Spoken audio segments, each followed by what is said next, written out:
नमस्कार शेतकरी मित्रांनो, माऊली ॲग्रो हे आपल्या यूट्यूब चॅनलवरती आपल्या सर्वांचं स्वागत आहे.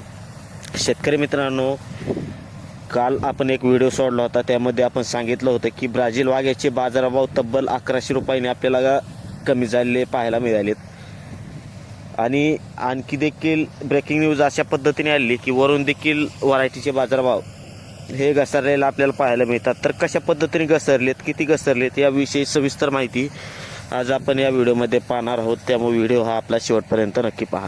शेतकरी मित्रांनो, राजमा पिकाची जास्त प्रमाणामध्ये विक्री ही आता चालू झाली आणि शेतकऱ्यांना देखील त्याची आवक ही जास्त प्रमाणात वाढायला लागलेली. शेतकरी चुकीच्या पद्धतीने त्याची माल हा क्वालिटी बाज देत नाहीत. ओला माल असेल किंवा चांगल्या पद्धतीने वाळलेलं नसेल अशा मालाची विक्री हे शेतकरी करायला लागले. मग त्याच्यामुळे काय होत असतं की बाजारभावामध्ये घसरण हे आपल्याला पाहायला मिळत असते. तर मग साधारणपणे कशा पद्धतीने बाजारभाव आहेत, सुरुवातीच्या काळामध्ये कसे होते आणि नंतरच्या काळामध्ये कशा पद्धतीने राहतील याविषयी आपण सविस्तर माहिती पाहणार आहोत.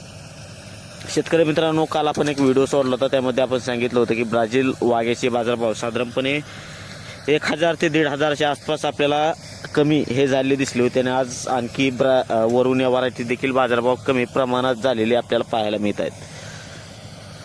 सुरुवातीच्या काळामध्ये जर आपण विचार केला किती रुपये प्रति क्विंटल भाव होता, तर साधारणपणे वरूनला चांगल्या पद्धतीचा चांगल्या क्वालिटीचा जर माल असेल तर 6700 रुपये प्रति क्विंटल या प्रमाणामध्ये दर आपल्याला पाहायला मिळत होते. आणि आता जर ताजे बाजारभाव कशा पद्धतीने, तर साधारणपणे 5000 ते 5700 रुपये प्रति क्विंटल या प्रमाणामध्ये दर आहे. म्हणजे सरासरी 5500पर्यंत आपला माल हा विकला जातोय. मग एवढ्या कमी बाजारभावामध्ये आपल्याला राजमा हे पीक परवडत नाही. साधारणपणे जर क्विंटल महाग 1100 रुपयाचा आपल्याला फटकारा बसणार असेल तर ही एक खूप मोठी शेतकऱ्यांसमोर समस्या आहे. त्यामुळे माल हा चांगल्या पद्धतीचा विकाव, क्वालिटी बाज विकाव, वाळलेला खडखडीत असा माल असेल तर त्याची विक्री करा. ओला माल विक्री करू नका की जेणेकरून आपल्याला देखील बाजारभाव कमी लागेल आणि दुसऱ्या शेतकऱ्यांचे देखील नुकसान होईल. तर अशा चुका करू नका. आणि साधारणपणे आता व्यापाराच्या म्हणण्यानुसार 26 जानेवारीच्या आसपास आपले बाजारभाव हे चांगल्या पद्धतीने वाढण्याची शक्यता आहे. परंतु वाढतील की न वाढतील ते नंतरचा प्रश्न राहिला. परंतु आत्ता जर आपला माल विक्रीसाठी आला असेल तर आपण आपल्या भागामध्ये कशा पद्धतीने बाजारभाव आहे त्याच्यावरती अवलंबून आपण त्याची विक्री करा.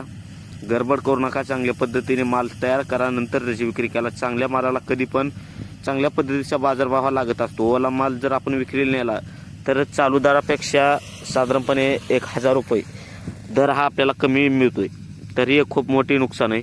तर शेतकरी मित्रांनो, व्हिडिओ कसा वाटला? व्हिडिओ जर माहितीपूर्ण आणि व्हिडिओ जर आवडला असेल तर व्हिडिओला आपल्याला लाईक करा, यूट्यूब चॅनलला सबस्क्राईब करा आणि फेसबुकवरती जर हा व्हिडिओ पाहत असाल तर फेसबुक प्रोफाईलला फॉलो करून व्हिडिओला लाईक नक्की करा.